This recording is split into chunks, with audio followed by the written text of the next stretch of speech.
OYO రూమ్కు లవర్ని తీసుకుపోవడం వల్ల లాభాలేంటో చెప్పు. అసలు ఓయో రూమ్ అన్న పదం వింటేనే మొగాడిలో ఏదో తెలియని ఉత్సాహం మేడం. ఏదో సాధించబోతున్నామన్నట్టు ముఖమంతా ఎల్ఈడి ట్యూబ్ లైట్ లెక్కి వెళ్ళిపోతుంది. అట్లాంటిది ఇక లవర్స్ ఓయో రూమ్ కు పోతే లాభాలే లాభాలు. ఫస్ట్ లాభం, దోస్తులు 2000 అప్పు అడుగుతాడు, బండి తీసుకుపోయి మెడికల్ షాప్ కాడ ఆగుతాడు. ఇక మళ్ళా ఆత్రంగా అమ్మాయిని ఎక్కించుకొని తన గమ్యానికి చేరుకుంటాడు. రెండో లాభం, ఇద్దరి ఆధార్ కార్డులు తీసుకుపోయి రిసెప్షన్ అప్పచెప్తారు. ఎవరన్నా చూస్తాలా లేదా అని దిక్కులు చూసుకుంటే భయంగా లోపలికి చూస్తారు. మూడో లాభం, పార్కులు అయితే సరిగ్గా మాట్లాడుకోవడానికి ప్రైవసీ దొరకదు. అదే ఓయో రూమ్ లో అయితే 24 గంటలు రెంట్ తీసుకొని మనసు విప్పి మరీ మాట్లాడుకోవచ్చు. నాలుగో లాభం, పోలీసు వాళ్ళు చెకింగ్ కత్తే గట్టిగా దొరికిపోతారు. ఆ ఇద్దరి అయ్యవ్వను పోలీస్ స్టేషన్ కి పిలుస్తారు, అందరి ముందు ఇజ్జత్ ఇస్తారు. ఐదో లాభం, వాళ్ళిద్దరి ప్రేమ వల్ల పొల్ల ప్రెగ్నెంట్ అవుతుంది. ఆ తర్వాత వాళ్ళ ఇండియాలో వెళ్తే తోలు తీస్తారు. అందుకే లవర్స్ అందరు ఓయో రూమ్ కు పోవాలి, ఎంజాయ్ చేయాలి. ఈ సమాజం వల్ల లాభాలేంటో చెప్పు.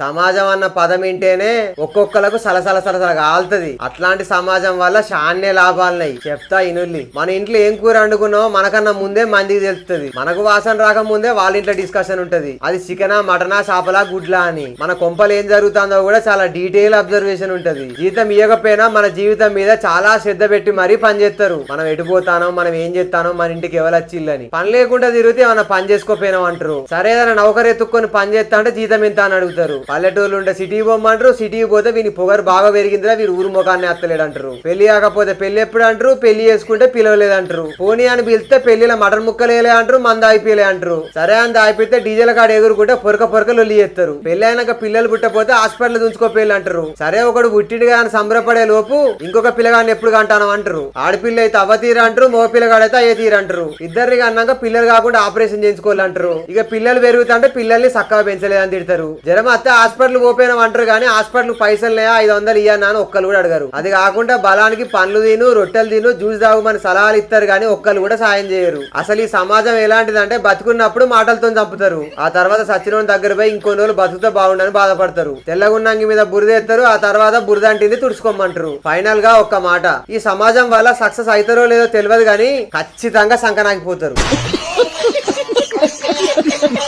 జీవితంలో బాగుపడాలంటే ఏం చేయాలో చెప్పు. ఒక మనిషి బాగుపడాలంటే పొద్దున్నే లేవకుండా అంబటల దాకా పండుకోవాలి మేడం. అలారం పొద్దున 5 గంటలకు పెట్టుకోవాలి, కానీ 10 గంటలకు లేవాలి. మధ్యాహ్నం 12ంటికి మొహం కడగాలి, 1 గంటకు తిండి తినాలి. దాని వల్ల ఒక పూట ఫుడ్ కూడా మిగులుతుంది. పొద్దంతా పోరిలెంబడి తిరగాలి, ఏదో ఒక పొద్దున లైన్ లో పెట్టి లవ్ లో పడేయాలి. ఆ తర్వాత అమ్మాయి వదిలిపెట్టిపోతే ఏడుపుకం పెట్టాలి, అట్లా ఏడ్చుకుంటే స్టేటస్ కూడా పెట్టుకోవాలి, 10 మందికి ప్రచారం చేయాలి. ఎప్పుడు మన గురించే కాకుండా మంది గురించే ఆలోచించాలి. అది ఎత్తే వాళ్ళేమనుకుంటారు, ఇది ఎత్తే వాళ్ళేమనుకుంటారు అని ఎప్పుడు భయపడుకునే బతకాలి. రోజు ఏ పని చేయకుండా మన అదృష్టం బాగాలేదని బాధపడాలి. పొద్దంతా రీల్స్ చూడాలి, రాత్రి అయితే దోస్తులు ఎంబడేసుకొని మందు కొట్టాలి. ఆడ ఏదో ఒకటి కథలు పడి లొల్లి పెట్టుకోవాలి. ఆ తర్వాత పోలీస్ స్టేషన్ పోవాలి, పోలీసు వాళ్ళు గట్టిగా దంతే హాస్పిటల్ పోవాలి. అట్లా ఊళ్ళో ఇజ్జత్ పోయేది ఆగా కష్టపడాలి. ఇట్లాంటి మంచి పనులన్నీ చేస్తే తొందర బాగుపడతాం. బీర్ తాగడం వల్ల లాభాలేంటో చెప్పు. బార్లో ఉంటుంది బీరు, ఆ బీరు తాగితే వస్తుంది జోరు. అందుకే ఆ బీర్ అంటే అందరికి చాలా ఇష్టం. తాగితే చల్లగా ఉంటది, ఆ తర్వాత పానం నిమ్మలంగా ఉంటది. అలాంటి బీరు వల్ల చాలా లాభాలున్నాయి, చెప్తాను గట్టికి నుల్లి. దోస్తులు కలిసినాక రాత్రి 8 గంటల వరకు కూర్చుంటారు. ఒక్కటే బీరు తాగి గంట సేపర్లు ఇంటికి పోదాం అనుకుంటారు. ఆ తర్వాత ఒక్క బీర్ కాస్త 4 బీర్లు అవుతాయి, 1 గంట కాస్త 4 గంటలు అయిపోతాయి. ఈ లోపు ఇంటికాడున్న పిల్లం ఫోన్ల మీద ఫోన్లు కొడుతూనే ఉంటది. 1 గంట దాకా ఇంటికి రాలేదని మొగని మీద మంట మీద ఉంటది. ఆ తర్వాత మొగడు ఇంటికి వచ్చి అన్నం పెట్టుమా అంటే లేట్ ఎందుకు అయిందని గంట ఇసురు కొడుతుంది. అది అయినాక తెల్లారితే తలకాయ నొత్తది, హ్యాంగ్ ఓవర్ పెగ్గెత్తే బాగుండనిపిస్తుంది. కానీ జేబు చూస్తే ఖాళీగా కనిపిస్తుంది. రాత్రి బాటిళ్ల మీద బాటిల్ తాగింది గుర్తుకొత్తది. దోస్తులు బిల్లు మొత్తం వీనితోనే కట్టించాలని అర్థమైతది. ఆ తర్వాత వీడు బుగ్గగాడైందని ఇంకా గట్టిగా అర్థమైతది. ఫైనల్ గా ఒక్క మాట, బీరు తాగితే టెన్షన్ పోతుంది, కానీ ఆ బీరు తాగినట్టు పెళ్ళంకు వెళ్తే తోలు తీస్తుంది. చీపురు గట్ట వల్ల లాభాలేంటో చెప్పు.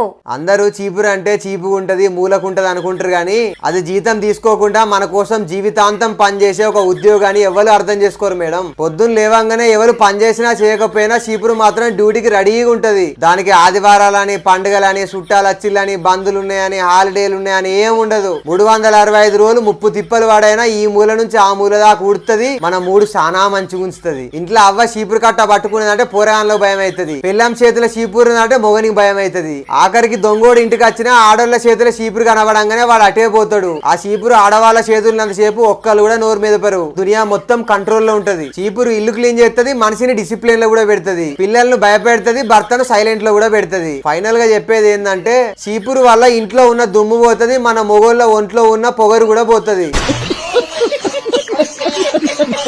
వర్షం పడడం వల్ల లాభాలేంటో చెప్పు. వర్షం అంటేనే అదొక ఫీలింగ్.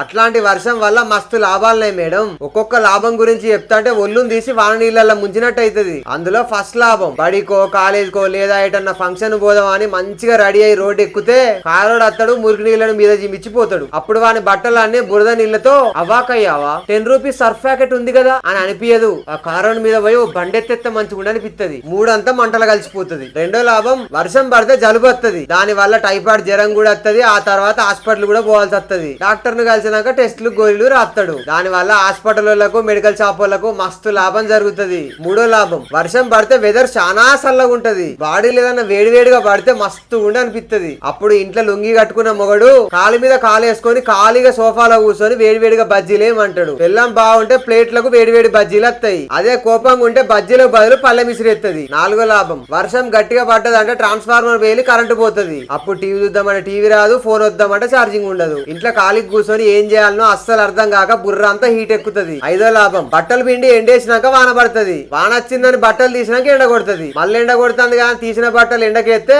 మళ్ళా వాన పడుతుంది. ఇక రోజు ఇదే కథ అయితే అంటది. ఇక బట్టలు తడుసుడు ఎండుడు బట్టలన్నీ ముక్క వాసన అత్తే వేసుకున్నా కూడా. ఆరో లాభం, వర్షం వారం 10 రోజులు గట్టి కొట్టిందంటే బయటికి పోతే అక్కడ రోడ్ ఏదో చెరువేదో గుర్తుపట్టకుండా అవుతుంది. ఏడో లాభం, లవర్స్ కు ఆ టైంలో బేబీ వర్షం ఎంత రొమాంటిక్ గా ఉందో కదా, ఈ టైంలో నువ్వు పక్కనుంటే గట్టిగా హక్ చేసుకుందును, ఐ మిస్ యూ బేబీ అని ఫీల్ అవుతారు. ఎనిమిదో లాభం, చిన్న పోరగాళ్ళు అద్దురా అంటే బయటికి పోతారు, బురద పూసుకుంటారు. ఇక అవ్వకు పొద్దుల్ల ఆ బట్టలు ఒకటే రాకుడు పిండుడు. ఇక ఆ తర్వాత పొయ్యిపోయి వచ్చిన పోడు పొద్దున్న ఇంటికన్నే పన్నం ఏం చేస్తాను అని వాడు తిడతాడు. తొమ్మిదో లాభం, మామూలు టైంలోనే టీ షాపు జనాలతోని మూత మోగిపోతుంది. ఇంకా వర్షం పడితే రోజు ఒక్క ఛాయ్ తాగేటోడు 10 ఛాయలు తాగుతాడు. దాని వల్ల ఛాయ్ షాప్ ఓనర్కు ఇంకా గట్టిగా లాభం జరుగుతుంది. ఫైనల్ ఒక్క మాట, వర్షాకాలం పైన మబ్బులు వస్తాయి, కింద జనాలకు జబ్బులు వస్తాయి.